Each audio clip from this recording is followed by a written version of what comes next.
ஒரு 4-5 பேர் டீமாக இருக்கிறாங்க, ஒற்றுமையாக சமாதானமாக இருக்கிறாங்க அப்படின்னா அதை கெடுக்கிறதுக்குன்னே ஒருத்தன் வருவான். வந்து எதையாவது கோல் மூட்டி சண்டை மூட்டி விட்டு அந்த சண்டையை பார்க்குறதுல அவனுக்கு ஒரு சந்தோஷம். இப்படிப்பட்ட ஆட்கள் தான் இன்றைக்கி நிறையா இருக்குது.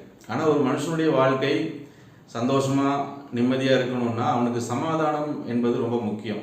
இந்த சமாதானம் 2 ஸ்டேஜில் இருக்குது. ஒன்று, நமக்குள்ளே இருக்கிற சமாதானம், நமக்குள்ளே நம்முடைய மனசுக்குள்ளே ஒரு உள்ளான மனுஷனுக்குள்ளே வர சமாதானம்.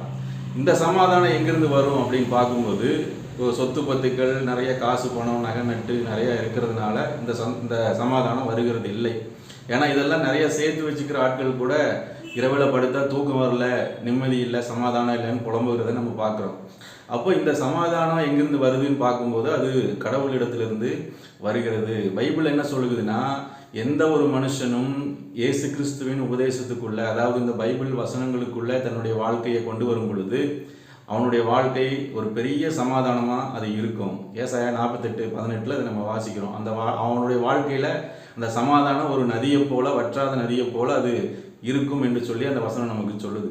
அப்போ இது ஸ்டேஜ் 1. இது நமக்குள்ளே வருகிற, நம்முடைய வாழ்க்கைக்குள்ளே இருக்கிற சமாதானம். இது நிலையானது, நிரந்தரமானது.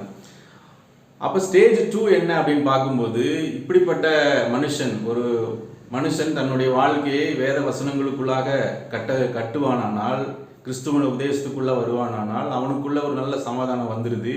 இந்த ஸ்டேஜுக்கு வந்தவன் அடுத்த ஸ்டேஜில் எப்படி ஆகிறான் அப்படின்னு பார்த்தீங்கன்னா, அவன் மற்றவங்களுடைய வாழ்க்கையிலும் சமாதானத்தை உண்டு பண்ணுகிறவனாக மாறிடுறான். அவன் போய் பேசினான்னா, எங்கேயாவது ஒரு பிரச்சனை அப்படின்னா அவன் போய் பேசும்பொழுது அங்கே ஒரு அமைதியை, சமாதானத்தை உண்டு பண்ணிடுவான். இது கடவுளால் வருகிற ஒரு பெரிய ஆசீர்வாதம், ஒரு கிருபை.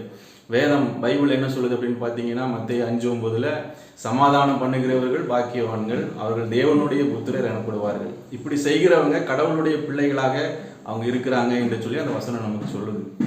இப்படி இருக்கிறது தான் உண்மையான கிறிஸ்தவ வாழ்க்கை. அப்போ நமக்குள்ள ஒரு சமாதானம் இருக்கணும், நம்மை சுற்றி இருக்கிறவர்களுக்குள்ளேயும் நம்மாலே சமாதானம் உண்டாக வேண்டும். இதுதான் ஒரு true Christian life. Have a good day. God bless you. திரும்பவும் நாளைக்கு சந்திப்போம்.